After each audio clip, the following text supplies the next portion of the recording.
Well, hello humans. This is definitely a different background than I normally film on, but I am traveling for a job, so I'm in a hotel right now, but we're gonna make do with what we have. I'm a very big film and TV person. I try to watch as much new content as often as I can. That being said, I thought it would be a fun video idea to come up with some movies and TV shows to recommend to you that you most likely haven't heard of.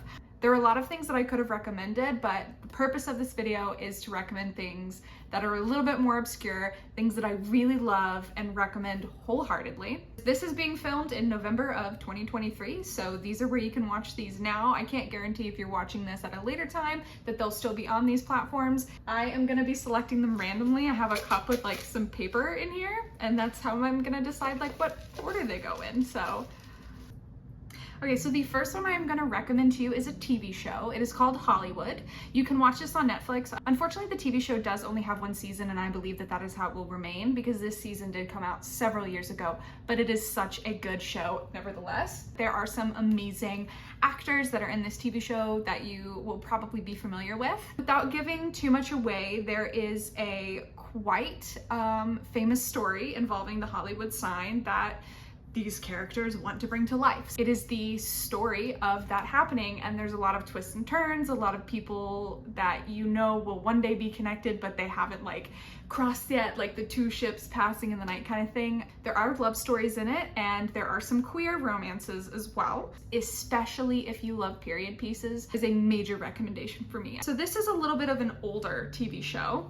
You can watch this on Hulu. Witches of East End. This is a supernatural TV show. I'm just gonna go ahead and put on the screen what year it came out because I can't remember it off the top of my head. It is a little bit more on that like free-form style TV show side. It's got a little bit of cheese, it does, but that doesn't mean that it's not good. So the mother actually gave birth to her daughters hundreds of years ago. They never make it past, I want to say like their 25th birthday, but when the daughters die, she immediately becomes pregnant with them again, or pregnant with the oldest one again. So she has to like constantly give birth, watch them die over and over and over again in this cycle. But she decided to do something different in this lifetime and not tell the daughters that they were witches. And because of that, the daughters make it past that birthday that they've never made it past before. There's also an aunt who's kind of my personal favorite character. She can transform into a cat. So each of these characters all has their own storyline, and it's just a really good show. It definitely kind of reminds me of like Charmed or Buffy the Vampire Slayer, so you kind of have to accept that there might be a little bit of cheese, but it is a really good show nonetheless. Ooh, okay, another TV show. I promise that there's movies in here. It's The Flight Attendant. It is on Max, what was HBO Max, and now it's just called Max for some reason. I think that this is 3 times in a row where I've been like, it's about exactly what the name suggests.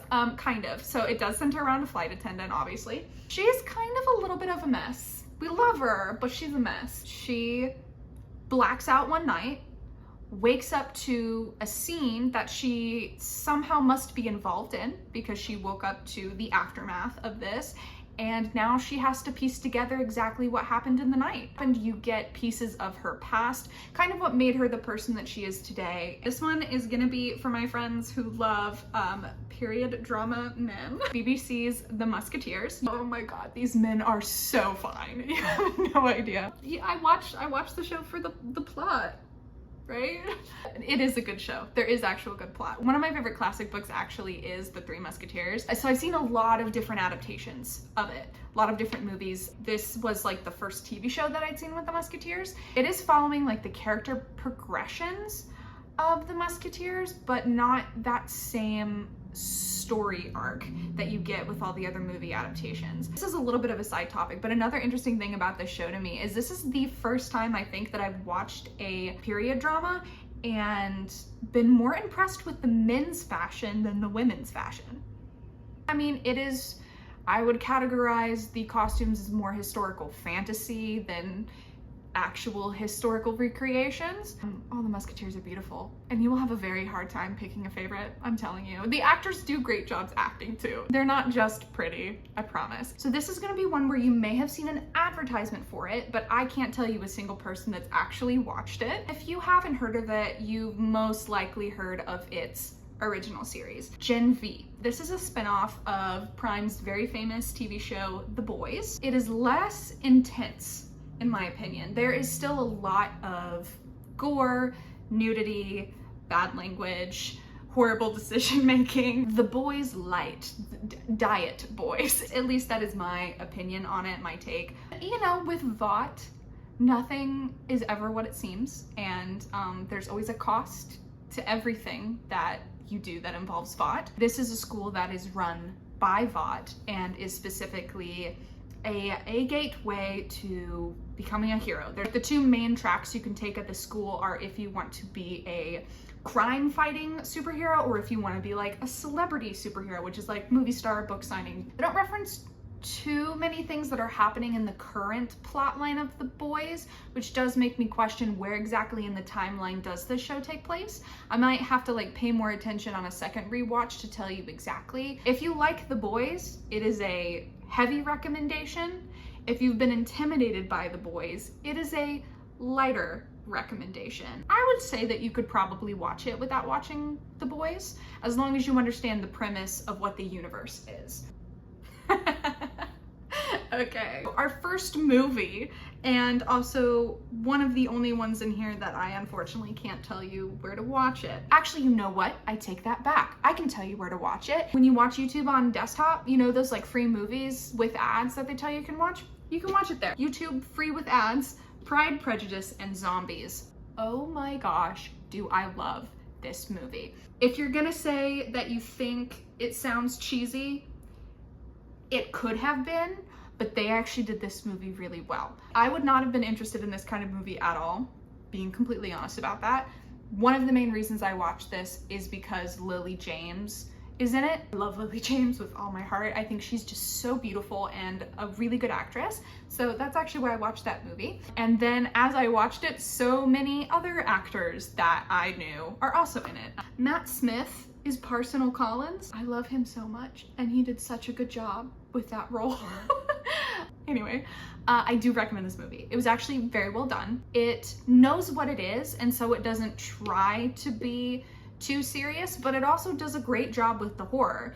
The costuming is very nice, obviously a little bit more on the fantasy side because this is like a fictional universe in which zombies exist. And the way that they introduce zombies into their story actually makes sense. Obviously, if you've read Pride and Prejudice, you know about Elizabeth and Darcy. You know Mr. Wickham is not a good guy. Like, you know these things. They're just, it's such a classic novel, how could you not? But they still do a really good job about giving you things that are unexpected because they're adding this whole other element into the world. I will always recommend this movie until the day that I die and become an undead zombie. Oh, yes, okay, I'm so happy to recommend this one. I actually forgot about this TV show for a little bit, and then my dad took me to Graceland, and I remembered years ago, I fell in love with this show called Sun Records. It is not entirely about Elvis. It really isn't. He is one of the many characters that this show centers around because the show is called Sun Records, which the reason why I kind of revisited the show and it like popped into my brain is because I recently went to Sun Records. The main character that it focuses on is Sam Phillips. It is when he first decides to start Sun Records. The main three artists that it focuses on primarily are Johnny Cash, Elvis Presley, and Jerry Lee Lewis. So there are other artists that they mention and bring to light, which I think is really cool. And you are watching these three well-known singer superstars before they even started recording music. The show does only have one season, which makes me very sad. I just don't think at the time it had like a bad spot on TV and there wasn't enough interest for people to watch it. So I think that that's probably why they didn't pick it up for season 2, but it was a really good show. Also, if you know, you know, the guy that plays Sam Phillips played the love interest in Hilary Duff's Cinderella story. Yeah, okay. I put this one in here. I knew it because to this day, I have such anger. Even if you didn't watch it, 90% of people out there have heard of, if not seen, the show Once Upon a Time. There is a much smaller percentage of people within that bracket who have watched the show that have watched its spinoff. I believe its one and only spinoff, which was Once Upon a Time in Wonderland. Listen, okay? If you were a fan of Once Upon a Time and you didn't watch Once Upon a Time in Wonderland, how dare you? Really, truly. And if you haven't seen Once Upon a Time, go watch Once Upon a Time, and then go watch Once Upon a Time in Wonderland. Obviously, the show does center around Wonderland. It does not take place in Storybrooke. I think that there might have been like very rare small instances where like one of the characters had connections into Storybrooke. The main characters that it focuses on is Jafar. Jafar was a character that they brought into Once Upon a Time, but it's not the same actor, and it's not the same plot line at all. I know that for a fact because had it been, probably would have picked back up that season. The actor that plays Jafar, he was in Lost, and he is a phenomenal actor. I love what they wrote for Jafar and the character arc that they had with him. Another main character that it centers around is the Red Queen, not the Queen of Hearts, because that's Cora, but the Red Queen, Alice, which we didn't get in Once Upon a Time. She is in love with the genie. That's kind of how we get Jafar in there. They had mentioned talking about the Mad Hatter, and so if they had gone on, I really would have hoped that they would have been able to rope Sebastian Stan back in. They made a decent amount of mentions to the already existing Once Upon a Time universe, but it was its own show with its own plot. It makes me really upset about how few people watch this show when they were really big fans of Once Upon a Time. I'm gonna recommend it if it applies to you, and if this does not apply to you, you should also watch Once Upon a Time, but you can stop after like season 4, I wanna say. Now we get to talk about a show that I very quickly became obsessed with this year. So this is called Why Women Kill. So this is a Paramount Plus original.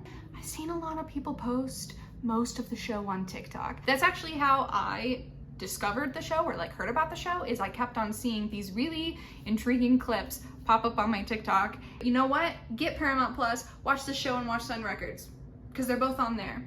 2 other movies that I'm about to mention on this list are on Paramount Plus. So you should download that, you should watch these recommendations, and then you can get rid of it if you don't want. I only have it because my brother pays for it. Don't tell Paramount Plus. Reeling it back in, Why Women Kill is an anthology series. So there are 2 seasons. I do not know if they're gonna do a 3rd. Hopefully it will have enough traction because a lot of people really did like the show. The first season centers around these women lived in different points in history, and they are all connected through this house. It was lived in by this woman in the 1960s, another woman in the 1980s, and another woman in modern times. It is interweaving these women's stories. At the very beginning, it is established each of these women is going to kill someone, but you don't know who or how or why. They're all very different stories too, and they're all really good. The second season is about a woman in the 1940s who really fades into the background, and she is very envious of, well, a group of women, but one woman in particular. They have this gardening club that she always wanted to be a part of, kind of giving herself the courage to not be so in the background anymore and to go after what she wants. This one is for my Broadway fans. I'm not sure how many people would have heard of it, and I'm not sure how many people had the access to see it. You can watch it on Roku TV. I love the show Smash. It's actually one of my favorite TV shows of all time. I am a really big Broadway person. Bonus thing, so this TV show is about the creation of a musical that goes on Broadway, and they are about to make that Broadway musical within the TV show an actual Broadway musical. Maybe because of that, the TV show might be a little bit more accessible, or they'll put it on like Broadway HD or something. But anyway, there is a musical about Marilyn Monroe that they are wanting to preview, and they are looking for the perfect Marilyn. There are a bunch of girls that audition for it, but so the 2 finalists that they come down to is a girl who has never been on Broadway, but it's always been her dream, and then a girl who is a established performer on Broadway, and this is supposed to be her like next big thing. They both really want the role of Marilyn Monroe, but they are completely different people. They look completely different, and they have different skill sets. As you watch the show, you pick your own personal, like who you're rooting for to play Marilyn. If you are a Broadway person, you will know people that are in it. If you are not a Broadway person, the show is still an amazing show to watch. Just be forewarned, there are musical numbers in it.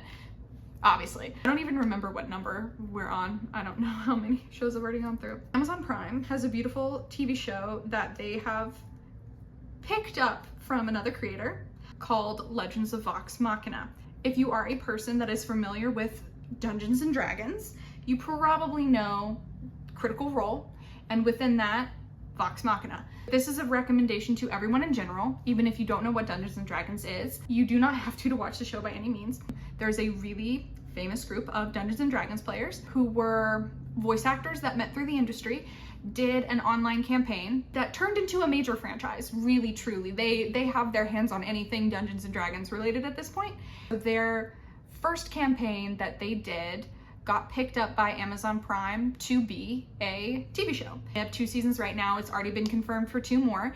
And then there's another TV show that will come out with that about their second campaign that they did online. Even if you don't know Dungeons and Dragons, you can still watch the show. I'm just letting you know that it's grounded in that. This is also too an adult cartoon, so there is violence and language and just all kinds of fun stuff. There's actually another animated show in here, without giving away spoilers, that is recommended from Prime, because I love the fact that they don't hold back on their shows. They're not trying too hard to make it one thing, and they're not trying to keep it from being too much for people. It's just like, it's a perfect balance of whatever the creators want to do, they just give them the license to do it. And what's really good about it too is this is not a story that they have to worry about where are we going to go next, because it already had its established storyline and arc that happened for those people that are fans of the original. And this is a more like polished, let me add additions to the story and let me perfect this thing that was already existing. I am slowly realizing how many of these are TV shows. This is a mini series though. It is a Netflix original, I believe, but it is technically called BBC Dracula. I am a very big like classic Dracula fan, and I love it when they make Dracula scary. He is selfish, he has his own interest at heart, but he's charming. And that's what's scary about him, is that he has no empathy, he views himself to be a god, but at the same time, he is incredibly charming and persuasive. I forever think about the second episode. It was so good. Without like giving too much away, it kind of almost has like a sort of murder mystery style flavor, even though you know it's Dracula. It had that feel of a murder mystery in the sense of there were a lot of twists and turns and things you didn't expect and questions you were asking yourself, and like, okay, what is the full story here? What is happening? There's something here that I'm not understanding. And I love the second episode. I watch it all the time. Continuing with a little bit of the spooky vibe, but not in the same way. If you have access to watch Last Night in Soho, please, please, please do. It is such a good movie. It's also a very artistically well done movie. Visually, it's stunning. You are sort of questioning what's really going on with the story the whole time. Very well cast, very well filmed, directed, written. It's just overall, it's a really, really good movie. I would classify it as a thriller. Mostly centers around this young girl who is at like a turning point in her life and going through some new experiences, and she is starting to get glimpses of this woman's life, and she doesn't know why. It's such a good movie, guys. It's so good. Please watch it. We're kind of on like a little bit of a dark corner here. It's like not like a horror movie, but it's almost there. 10 Cloverfield Lane. I will admit, I would have changed the ending. I don't like the last plot twist that they did, but all the plot twists throughout the movie were amazing. What I can say, without giving away spoilers, because this happens at the very beginning of the movie, this girl is like having a fight with her boyfriend and she's like mad, so she gets in her car and she's gonna drive away. Well, she's like driving angry and he keeps like calling her and she's not gonna answer it, and then like something weird's happening with the radio, so she's very distracted. She ends up turning over her car and gets in a car accident. Well, when she wakes up, chained to a mattress in a basement, she has no idea how she got there. This guy comes in and says, I just saved your life. I found you on the side of the road. There was like a nuclear bombing that just happened, and I'm a doomsday prepper, so I have this like underground bunk built. That's where you are right now. It's you, me, and this like ranch hand that like works on my property, and I saved both your lives. How crazy does that sound, right? Like that doesn't really sound very realistic, right? He's got to be making this up. And that's kind of the question that she asks herself. And so it's her, he says that she cannot go outside because it is not safe, and he is protecting her. And don't forget, there's another person down there too. It was like a movie that like had me on the edge of my seat and made me kind of interested in like thriller slash psychological horror. That's the word that I'm looking for, like psychological horror movies. There's a show on Netflix called Lovesick. This is the weirdest way I could possibly pitch a show, but here it is for you. It is about a guy who figures out that he has chlamydia, and he has to tell his previous partners. He decides to tell them, instead of doing it in order of person, like a logical person would, he does it in alphabetical order, which is a weird way for a person to choose to tackle that obstacle, but because of that, you get the story out of order. Some people may have seen Daisy Jones and the Six being advertised on Prime, and especially if you are like a book talk person, those people I do think have already seen the show, but the general public has not heard about the show. It is an original on Amazon Prime. It follows the story of a band in the 1970s, their rise and fall of fame. And it's done in a documentary style. That is how the book is written. And it's got a lot of really good, just like story arcs. And you really root for the characters to make good decisions, and they don't always. This is a French film. Everybody knows the story of Beauty and the Beast. There's a lot of remakes about it, but this specific remake, best version of Beauty and the Beast. It's really hard for me to say that because of how sentimental I am about the original like Disney animated one. It is so well done. It's like a little bit darker. It's told differently, so you're not getting the same story. And you know, she has like siblings and they get into all sorts of trouble. The curse of the beast is a little different. It is a must. It is a top on your list, I'm telling you. If you like horror movies, you should watch Pearl. Pearl and X adjacently. They are connected. X came out first, Pearl is a prequel. I'm gonna say it doesn't matter what order you watch them in because I did watch Pearl first. I love Mia Goth. That is a movie that ever since I saw trailers for it, I really wanted to see it, and it just took me forever to do it. It was really difficult to find. Technically, X came out first, Pearl is the prequel. X is about a film crew that wants to make an adult movie, and so they rent out a cabin on these old people's land and to film this movie, and there's just something not right about these old people. Pearl is the prequel, which shows you the story of Pearl, the old woman in the first movie. Okay, I really loved the movie The Invitation. It came out last year. I did not know what the movie was about when I saw it. I think I watched a YouTube video where somebody was complimenting the costumes, and that made me want to see it. Had I known what it was about, I probably would have been even more enticed to see it because it's right up my alley. That being said, I'm not going to entirely tell you what it's about because I loved the fact that I didn't actually know. It's about a girl who doesn't have any close family. What happens is she takes like a DNA test, and she decides to message the people that it says that she's still related to, and they're like, oh my gosh, thank you for reaching out. I want you to like be a part of our family. If you want, like, we want to invite you to like a family wedding, and there's some weird things that are happening. It's really good. Okay, I don't believe I'm ending on this one, but the last thing I'm gonna recommend is Gallivant. This is such a funny one to end on, but that's kind of the point of doing them randomly. It is a historical comedy plus musical TV show series in the sense that there is at least one song every episode. It is not meant to be taken seriously. It is about a hero named Gallivant who is in love with this woman, Madeleine. And Madeleine gets kidnapped by the king. She is gonna be forced to marry him. This is like happens within like the first 5-10 minutes, so it's not like a big spoiler, but Gallivant goes to save her.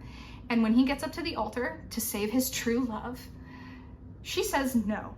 She says she would rather marry the horrible king that kidnapped her and live a life of comfort and wealth than be saved and be with him. So that completely crushes his spirit. He gives up his life of adventuring. Another character in the show needs rescuing, and she tries to call on him. He's kind of like, no, I don't want to do that. And she's like, but it'll get you revenge on King Richard. And he's like, I'll do it now. So it's about him trying to become a hero again, and it's entirely a comedy, and it's a very funny show. I highly recommend it. I rewatch it all the time. I went over time in my filming. I really have to go. This outro is going to be very short, but those are my show recommendations. I recommended these for a reason. I really mean it. I promise that they will be worth it. I'm never going to recommend anything that I don't wholeheartedly love. But yep, that is my time. I've got to run to work and hope I'm not late, but thank you so much for watching, and I will see you in my next video.